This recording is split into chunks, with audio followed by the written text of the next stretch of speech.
As politics and everything in between, we touch on subjects real quick. They make 1-minute submissions as we move forward. We have so much to talk about. Let's see if we'll catch up on time. 9 Kenya Power officials are still in committee that have been detained now for the next 8 days to pave way for investigations into possible negligence in what is being called terrorist acts. Ledama, is it the solution to declare those places protected areas where there's infrastructure for KPLC, or are we just kicking the can down the road and not addressing the real pertinent issues? Two things. One, as a member of the Energy Committee, I would 100% support that proposal to declare those areas protected areas, because electricity is very, very dangerous. It can kill lives. It can be able to affect an economy. So I think I do support that proposal by the Ministry of Interior to be able to declare those areas protected. I think the bigger issue that we have now to deal with is the issue of electricity, the issue of a monopoly in the electricity sector in this country. I think since we have embraced devolution, it's about time for us to now start encouraging a liberalization of that sector, to allow more companies to be able to come in and distribute power, to allow more companies to be able to work with county governments and generate power. You know, the problem with that sector is one. During the last few years, there's been a lot of corruption at Kenya Power and Lighting. There's been a lot of mismanagement of resources at Kenya Power and Lighting. If you look at how much Kenya Power and Lighting owes financial institution, you'll mostly conclude that this was a collusion between the management and the banks. Because how do you justify a local company borrowing in foreign currency whereby the interest rate is about 5.5% plus liable? So you're looking at around 6 or 7% in foreign currency. So right now, if you look at how much Kenya Power and Lighting owes to two financial institutions in this country, is in the tune of about 120 billion. So really, there's a lot that is happening in Kenya Power that really needs to be thoroughly investigated. We have attempted to do that with our committee on energy, but of course, things are a little bit slow. We need to be more pragmatic. We need to come up with a solution that will help this country be able to stay away from such incidences where people probably, you don't know what happened. So I'll not be the first one to point fingers and say this officers were responsible. I think I'll leave that to the investigative agency. But for us to have a proper solution, we need to now start thinking of how we can further allow other players to come in to be able to generate, to be able to distribute power. Okay, Cherargei, is the issue internal sabotage or just the bad deals entered into by Kenya Power? I think there is an endemic problem with Kenya Power. It looks like 3/4 of working staff within Kenya Power are now in court. You remember when it started a few years ago, the issue of faulty transformers. Now we have the issue of even sabotage causing national blackout. I think from looking at the facts as they are, we have, I think there could be internal sabotage, because why would somebody, and now that investigations are out, we thought the national blackout was being caused by something like a monkey, the way we were told a few years ago. But it looks like there are some people who are sabotaging, because what would be the interest of switching or causing a blackout through, we have been told there was negligence by investigative agencies. We are being told there are officers who neglected their duty. But I think Kenya Power needs now to be creative. We are being told from friends who work within Kenya Power that they still use the pre-colonial or post-colonial system of power distribution. I think they need to be innovative, and I agree with Senator Ledama Olekina that under the 4th schedule, the counties have power to generate their own power. So we need to really encourage that let us also do away with monopoly. I think the Kenya Power and Lighting Company that we have has a lot of monopoly in terms of production and power distribution. We need to encourage the green energy. You remember there was a fight where they wanted to increase taxes of even importing solar and batteries to the country. So we really need that this monopoly of Kenya Power has brought us to where we are. Yeah. And even the cost, I can tell you, the cost, and I know that we were being told I don't know, I'm yet to see my electricity bills for this month, that there was a 15% or thereabout reduction in power. But also, the cost of power in this country continues to be very expensive, especially for people who don't use for domestic purposes, the industrial purposes, the people who use it for a lot of energy. It is very expensive. So I think there is a problem with Kenya Power that needs to be addressed. I don't know whether they need to be overhauled, the entire of Kenya Power, the staff to go home or something like that. But also, finally, on that conclusion, on that remark, so that my colleagues can add their voice into it, is that Kenyans who suffered, their business suffered, must be compensated. You remember that Kinyosi that is using that electricity did not get that something that day. Many factories, many businesses went down. They made losses that day. Kenya Power and Lighting Company cannot escape without compensating those Kenyans that were supposed to be shaving that because they rely on electricity. Domestic, there are farmers who use in farming. There are industrialists who lost many losses. So I hope Kenya Power is in plans to do compensation and not wait for somebody to court. They should be negotiating out of court settlement in terms of that, because if this case is proven, Trevor, that this Kenya Power staff sabotage and cause this blackout, then Kenyans who made losses must be compensated. Okay. Umetangi? Yeah, Trevor, I think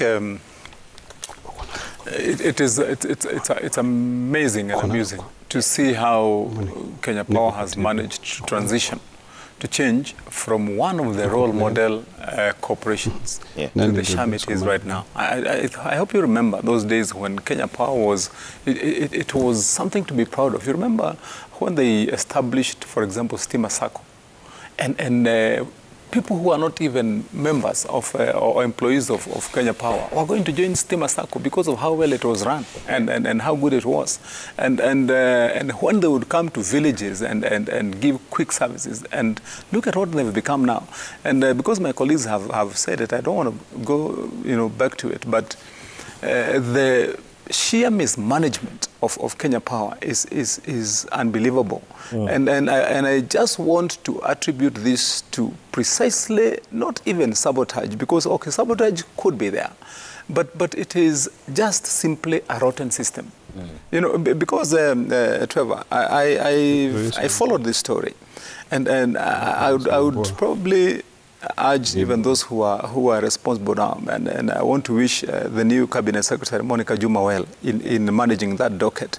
And when I was following, when I was following what was going on with the fallen pylons, it came to my mind. I don't know whether one of us here has taken a drive through the newly constructed road through ICD and then joining the Southern Bypass.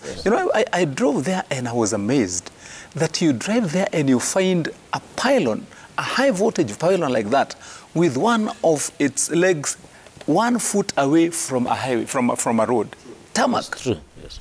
And it is erected right directly opposite a long stretch where vehicles, and it is trucks carrying containers which are speeding towards there to stop. And I've been asking myself when I pass there, who unto us, just waiting for one day when one of those trucks will come and lose, maybe not have brakes and run into that pylon, because it's going to happen very soon.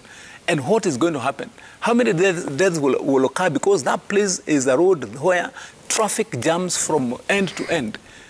If, for example, it collapses into that one, and maybe a next one which is still also there at a corner, what will happen? And so you'd be asking yourself, is this the Kenya Power that we knew that was so careful with the kind of things that they do, that they sit there and drive through there every day as they go home or to other places? And even the people who are in that area, what kind of danger and disaster are we exposing Kenyans to, and watching over it? And so when these guys are accused of absolute negligence, I'm in perfect agreement. And there is nothing that can save that corporation other than an absolute overhaul from top to bottom. Because, as they say, fish start rotting from the head. And so downwards, it must just simply be a rotten system. You know why I say so? I listen to my people in Kiambu. When they're calling me, you find people appealing to me, oh, come, we have a blackout here. But when we call Kenya Power, somebody is coming and asking us for a bribe to come and whatever. We have this problem for 4 days. Yes. And when they come, somebody is saying, give us this amount of... And You know, and it is unbelievable. And so I don't think that there is any way we can color this. It is terrible.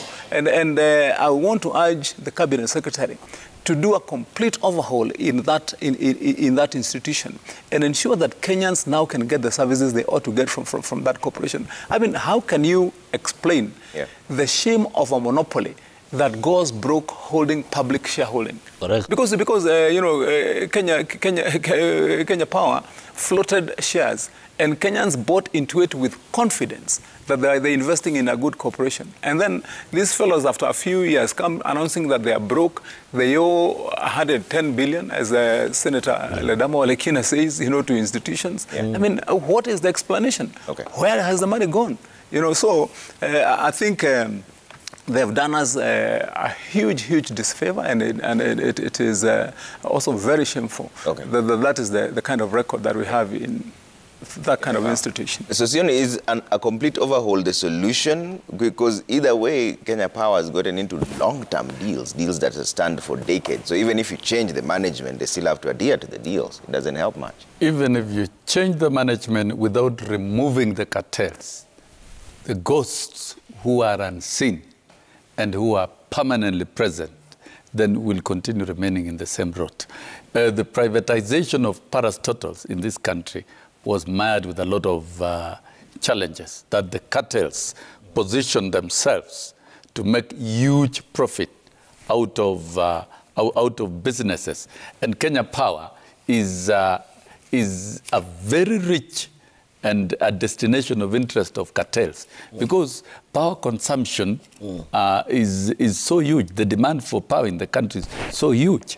And therefore, looking at what is happening is just a symptom of the rot and the interest that are inside. And other than Kenyans paying unnecessarily astronomically huge cost for power, then there are cartels inside who are benefiting and messing up the whole of this exercise. And I don't think Monica Chuma is going to succeed if she's not going to zero down on cartels. And of course, in the long run, there is need to completely restructure the Kenya Power and remove the cartels. The solution is to get rid of the cartels on the very absolute and rationalize the management of the Kenya Power and the distribution, declaring it as security, the pylons and the rest as security installations. How many jurisdictions and how many countries really deploy security to take care of the pylons? I think that is a misdirection of the public and trying to remove the public away from addressing the real issues. We need to manage our power supply system, make it efficient, make it affordable, make it cheap, and make it reliable and constantly available. By this time, it should not just be the matter of the minister. It's a matter of the highest office of the land. You see, when there is a blackout for an hour or 2 or 3 in the entire country, that is plunging the country into a very serious security risk. Yeah. And this is a matter now of leadership. What is the leadership up to? What is it doing? And what are the lasting solutions to this?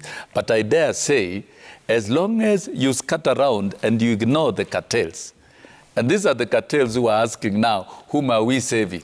The cartels want to be saved to sit on Kenyans, to make Kenyans poor, to milk and to sabotage government programs and frustrate delivery of services to the citizens. Okay. It is time, even as we move towards this election, we would want a revolutionary thinking. Okay. And we would want a leader who will remove all these cartels and make power available, safe, and reliable, both for the citizens and investors in their businesses. We cannot afford to be engaging in monkey games and protecting business interests and cartels inside the Kenya Power. They are there. If we want to solve the solution, if you want to find a lasting solution of Kenya Power, let us identify these cartels who are thriving on Kenya Power. Okay. Something I want to touch on here, and let's switch